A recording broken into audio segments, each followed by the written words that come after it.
Sebuah kabar mengejutkan datang dari dunia spiritual. Api Nyi Roro Kidul, sosok penguasa Laut Selatan yang melegenda, dikabarkan mengalami sakit parah. Wajah berteriak ketakutan yang lebih mengejutkan lagi, Gus Ikdam turun langsung menjenguk beliau. Wajah takut apa yang sebenarnya terjadi? Kenapa sosok sekuat Nyi Roro Kidul bisa jatuh sakit? Tonton video ini sampai habis, karena kalian pasti nggak nyangka dengan penyebabnya. Mata. Assalamualaikum warahmatullahi wabarakatuh.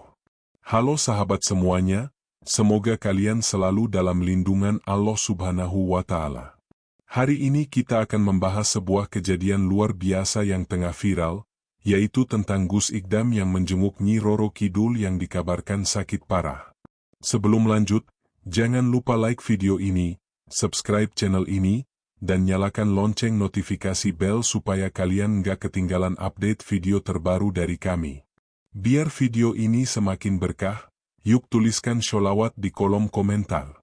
Herba juga jangan lupa tuliskan asal daerah kalian, biar kita bisa saling kenal.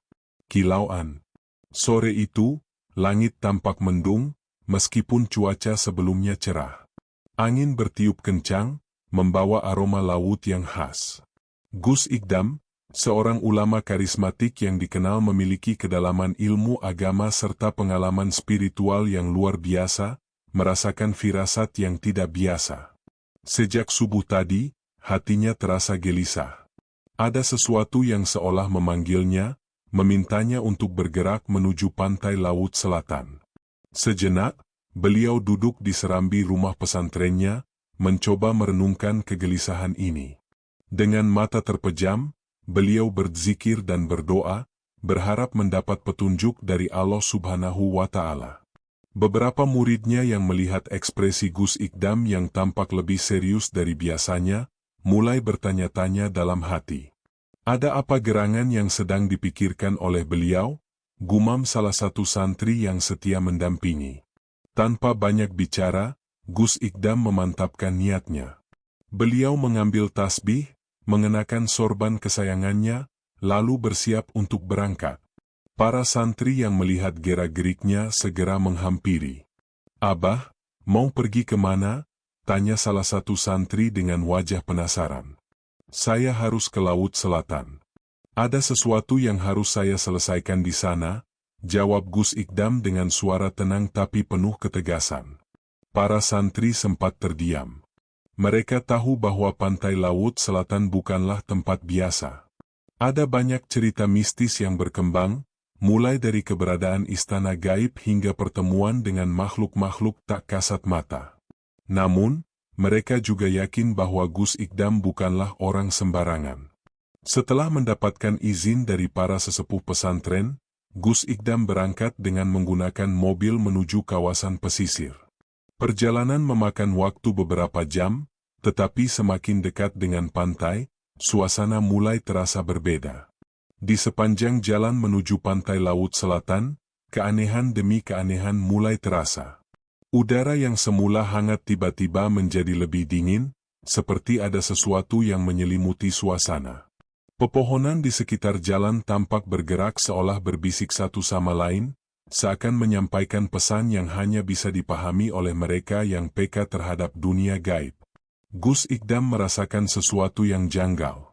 Insting spiritualnya mengatakan bahwa ada energi yang sedang terganggu. Dalam perjalanan, beliau tidak banyak berbicara. Tangannya tetap memegang tasbih, bibirnya terus berzikir dengan khusyuk. Ketika memasuki area yang lebih dekat dengan pantai, tiba-tiba mesin mobil mengalami gangguan. Mobil yang tadinya melaju dengan lancar, mendadak bergetar dan mesinnya mati begitu saja. Sang sopir panik dan mencoba menstarter kembali, tetapi mobil tetap tidak mau menyala. "Ada apa ini, Gus?"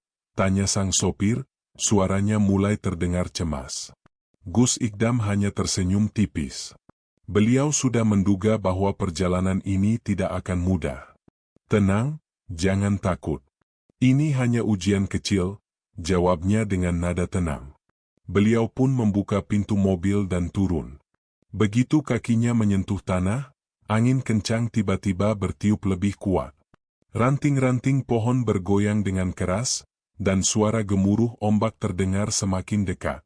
Gus Ikdam menutup matanya sejenak, menarik napas dalam-dalam, lalu membaca doa perlindungan. Setelah itu, beliau mengetukkan tongkat kecil yang selalu dibawanya ke tanah. Seketika, angin yang tadi bertiup dengan kencang berhenti secara perlahan, seakan ada yang menahan kekuatannya. Setelah suasana sedikit lebih tenang, mesin mobil yang tadinya mati tiba-tiba menyala kembali dengan sendirinya. Sang sopir dan para santri yang ikut dalam perjalanan itu saling berpandangan dengan wajah heran. "Subhanallah, ini sungguh luar biasa," gumam salah satu santri yang duduk di bangku belakang. Gus Ikdam hanya tersenyum, lalu kembali masuk ke dalam mobil. Beliau paham bahwa ini hanyalah salah satu rintangan kecil sebelum sampai di tujuan. Sesampainya di pantai Laut Selatan, suasana terasa jauh lebih mencekam dari biasanya. Ombak yang biasanya berdebur lembut kini bergulung dengan suara yang lebih keras, seperti sedang menggambarkan suatu kemarahan yang tak terlihat. Pantai yang biasanya ramai dengan pengunjung, kali ini terasa lebih sepi. Hanya ada beberapa orang yang terlihat dari kejauhan, tetapi mereka pun tampak gelisah, seakan mengetahui bahwa sesuatu yang besar sedang terjadi. Gus Ikdam turun dari mobil dan berjalan perlahan mendekati garis pantai. Pasir yang biasanya terasa hangat kini terasa lebih dingin. Beliau kemudian menutup mata dan membaca doa, meminta petunjuk dari Allah Subhanahu wa Ta'ala tentang apa yang sebenarnya terjadi di tempat ini. Tidak butuh waktu lama, tiba-tiba beliau merasakan energi yang sangat kuat.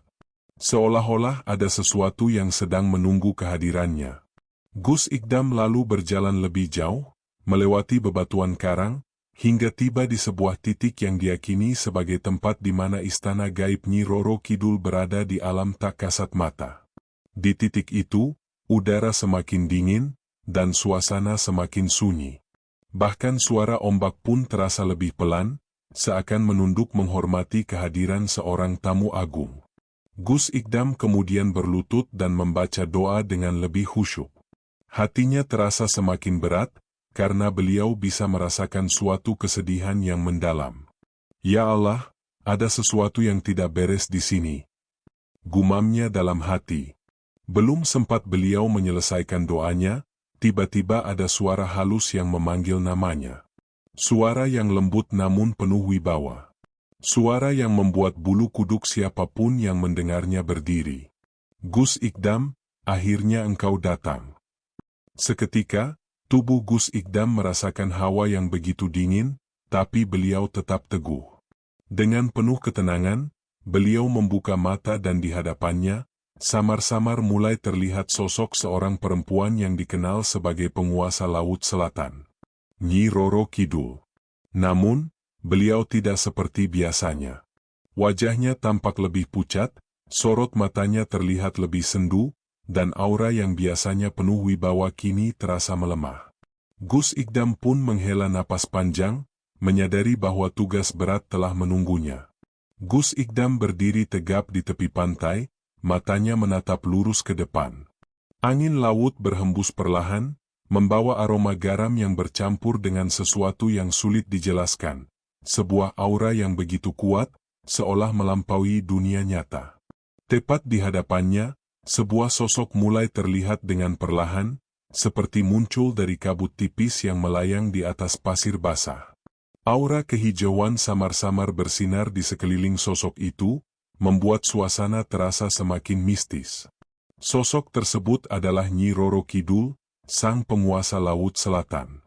Namun, berbeda dari gambaran yang sering diceritakan dalam legenda, kali ini beliau tampak jauh lebih lemah.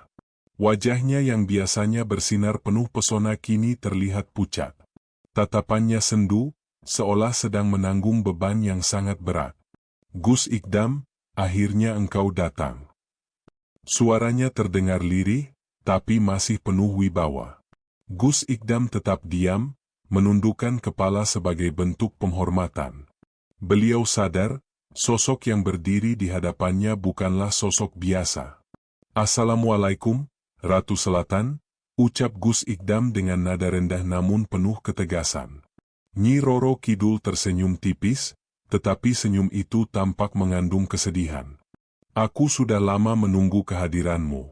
Ada sesuatu yang ingin kusampaikan, sesuatu yang tidak bisa lagi kutahan sendiri, lanjutnya dengan suara yang terdengar semakin lemah. Gus Ikdam memperhatikan dengan saksama. Ada cahaya kehijauan yang biasanya menyelimuti tubuh sang ratu kini tampak redup, seperti bara api yang hampir padam. Bahkan, energi di sekitar tempat itu terasa lebih berat, seperti ada tekanan yang tidak biasa. Apa yang sebenarnya terjadi, wahai ratu? Tanya Gus Ikdam dengan nada prihatin. Nyi Roro Kidul menghela napas panjang, lalu mengangkat tangannya perlahan. Seketika, ombak yang semula tenang bergemuruh. Air laut yang tadinya mengalir biasa tiba-tiba membentuk pusaran kecil di tengah pantai.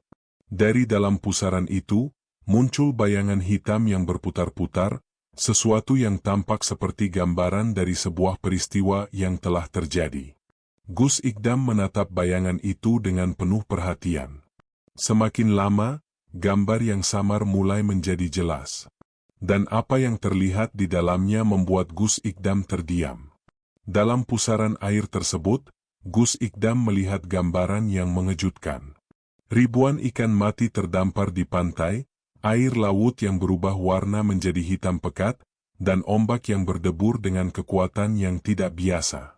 Lalu, muncullah bayangan sosok-sosok yang tak dikenal, seperti makhluk-makhluk dari alam lain yang tidak seharusnya berada di sana. Ini, apa maksudnya? Tanya Gus Ikdam dengan alis mengernyit. Nyi Roro Kidul menutup matanya sejenak, lalu berkata, ini adalah gambaran dari apa yang sedang terjadi di wilayah kekuasaanku.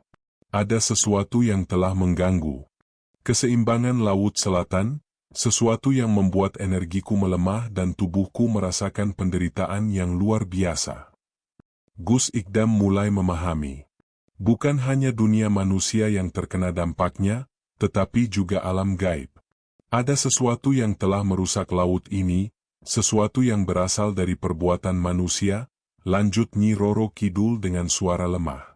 Sekilas, Gus Ikdam bisa melihat gambaran tentang tangan-tangan manusia yang membuang sampah sembarangan ke laut, kapal-kapal yang menumpahkan minyak, dan hutan bakau yang ditebang tanpa ampun. Setiap tindakan itu tidak hanya mengganggu ekosistem laut, tetapi juga mengusik keseimbangan energi yang ada di sana. Lalu, apa yang bisa kulakukan untuk membantu? Tanya Gus Ikdam dengan nada serius. Nyi Roro Kidul menatapnya dengan tatapan penuh harapan. Keseimbangan harus dipulihkan. Jika tidak, bukan hanya aku yang akan merasakan akibatnya, tetapi juga manusia di daratan. Bencana besar bisa terjadi jika ini terus dibiarkan. Gus Ikdam meresapi kata-kata itu. Beliau sadar bahwa tugas ini bukanlah hal yang mudah. Namun, sebelum beliau bisa bertanya lebih lanjut, tiba-tiba angin kencang bertiup lagi, lebih kuat dari sebelumnya. Ombak yang tadi berputar perlahan kini bergejolak dengan ganas, seakan ada sesuatu yang sedang datang. Dan benar saja, dari dalam kegelapan pusaran air itu, muncul sesuatu yang tidak pernah dibayangkan oleh Gus Ikdam sebelumnya. Bayangan hitam yang berputar-putar dalam pusaran air mulai mengeras, berubah menjadi sosok yang tinggi dan besar, dengan mata merah menyala. Sosok itu tampak dipenuhi aura kegelapan yang pekat, seperti sesuatu yang berasal dari tempat yang tidak seharusnya ada di dunia ini. Nyi Roro Kidul menatapnya dengan tajam, tetapi kali ini, tatapannya tidak sekokoh biasanya. Mereka adalah makhluk-makhluk yang datang karena ulah manusia sendiri, kata Nyi Roro Kidul dengan nada getir. Sosok besar itu tertawa pelan, tetapi suaranya menggema hingga terasa menusuk telinga. Kau sudah terlalu lemah, penguasa Laut Selatan. Waktumu sudah hampir habis, ucapnya dengan suara yang menyeramkan. Gus Ikdam mengeraskan genggaman tasbihnya. Beliau sadar bahwa pertemuannya dengan Nyi Roro Kidul bukan hanya tentang mendengarkan keluh kesah, tetapi juga tentang menghadapi ancaman yang nyata. Siapa kalian? tanya Gus Ikdam dengan suara lantang. Sosok itu tersenyum licik, lalu menjawab, kami adalah perwujudan dari keserakahan manusia. Kami ada karena mereka telah merusak laut, dan kami akan terus tumbuh selama manusia terus merusak keseimbangan. Gus Ikdam menatap tajam ke arah sosok itu, lalu berkata dengan penuh ketegasan, selama aku masih di sini, keseimbangan akan dikembalikan, dan kejahatan tidak akan dibiarkan menang. Tiba-tiba, angin bertiup lebih kencang, dan suasana menjadi semakin mencekam. Angin semakin kencang, ombak di pantai selatan bergulung liar, seolah langit dan laut bersatu dalam kekacauan. Suara gemuruh bergema, menandakan bahwa sesuatu yang sangat besar sedang terjadi. Di tengah kekacauan itu, sosok hitam bermata merah berdiri tegap dengan senyum liciknya. Makhluk itu, yang menyebut dirinya perwujudan keserakahan manusia, kini mulai mengerahkan kekuatannya. Sudah terlalu lama manusia merusak laut ini, ucapnya dengan suara berat yang menggema. Kini saatnya aku mengambil alih. Seketika, gelombang air laut berubah menjadi pusaran pekat, menarik apapun yang ada di sekitarnya. Nyi Roro Kidul tampak semakin melemah, cahaya hijau yang menyelimutinya meredup, seolah energinya tersedot oleh kekuatan gelap itu. Gus Ikdam tidak tinggal diam.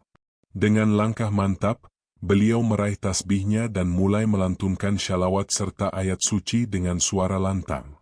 Setiap kata yang keluar dari lisannya bergema, membawa getaran energi positif yang semakin menguat. La ilaha illallah, la ilaha illallah. Suara Gus Ikdam semakin keras, dan tiba-tiba ombak yang tadi menggila mulai kehilangan kekuatannya. Sosok hitam itu menatap Gus Ikdam dengan tajam. Ia tampak tidak senang melihat kekuatan doa yang mulai mengusik keberadaannya. Dengan gerakan cepat, ia mengayunkan tangannya, menciptakan angin tajam yang berputar menuju Gus Ikdam.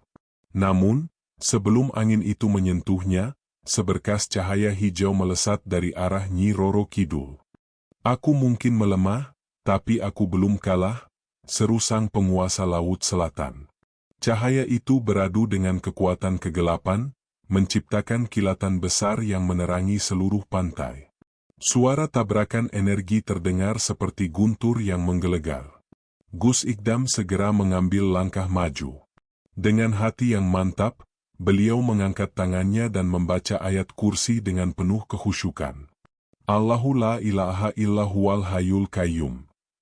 Begitu ayat suci itu dikumandangkan, sesuatu yang luar biasa terjadi. Tanah bergetar, udara terasa lebih ringan, dan pusaran gelap yang diciptakan oleh makhluk itu mulai melemah. Sosok hitam itu meronta, tampak kesakitan. Ia mencoba melawan, tetapi kekuatan doa yang dipancarkan Gus Ikdam semakin besar. Tidak, ini tidak mungkin. Teriaknya sambil merunduk, seolah tubuhnya sedang terbakar oleh cahaya suci. Gus Ikdam melanjutkan doanya. Semakin lama, tubuh makhluk itu mulai menguap menjadi asap hitam yang perlahan-lahan hilang di telan udara. Dan dalam hitungan detik, pantai yang tadi dipenuhi aura gelap kini kembali tenang. Ombak yang tadinya mengamuk kini berayun perlahan, angin yang menderu kini berubah menjadi hembusan lembut. Semua sudah berakhir. Nyi Roro Kidul tersenyum lemah. Cahaya hijau di tubuhnya kini mulai kembali bersinar perlahan, menandakan bahwa kekuatannya telah pulih sedikit demi sedikit. Terima kasih, Gus Ikdam, tanpa bantuanmu, aku mungkin tidak akan sanggup menghadapi mereka. Gus Ikdam mengangguk hormat.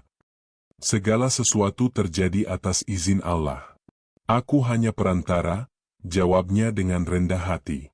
Sang Ratu Laut kemudian menatap ke arah lautan, yang kini kembali berwarna biru jernih. Suara burung camar terdengar dari kejauhan, tanda bahwa alam sudah mulai kembali seimbang. Namun, sebelum Gus Ikdam pergi, Nyi Roro Kidul menyampaikan satu pesan penting. Ancaman ini belum berakhir, ucapnya serius. Makhluk-makhluk itu akan terus muncul selama manusia masih serakah dan terus merusak alam. Gus Ikdam menghela napas panjang. Beliau sadar, tugasnya tidak berhenti di sini. Aku akan mengingat pesanmu, wahai ratu, katanya. Dan aku akan mengingatkan manusia agar tidak lagi merusak alam. Dengan senyum terakhir, Nyi Roro Kidul mengangkat tangannya, menciptakan hembusan angin lembut yang membelai wajah Gus Ikdam. Dalam sekejap, sosoknya perlahan memudar, kembali ke dunia gaib tempat ia berasal. Pantai selatan kini kembali hening. Gus Ikdam menatap lautan yang luas, lalu menutup matanya sejenak, berdoa agar manusia lebih sadar akan perbuatan mereka terhadap alam. Dan dengan langkah mantap, beliau pun meninggalkan pantai, membawa sebuah kisah yang akan dikenang selamanya. Nah, sahabat semua, dari kisah ini kita belajar bahwa alam dan dunia gaib itu memiliki keseimbangan yang harus dijaga. Semoga kejadian ini bisa menjadi peringatan bagi kita semua untuk lebih peduli terhadap lingkungan dan tidak sembarangan merusak alam. Herba, kalau kalian punya pendapat atau pengalaman menarik seputar hal ini, langsung tulis di kolom komentar ya. Jangan lupa juga like dan share video ini biar semakin banyak orang yang tahu kebenaran dari kisah ini. Orang mengangkat tangan tanda perayaan. Sampai jumpa di video berikutnya. Wassalamualaikum warahmatullahi wabarakatuh.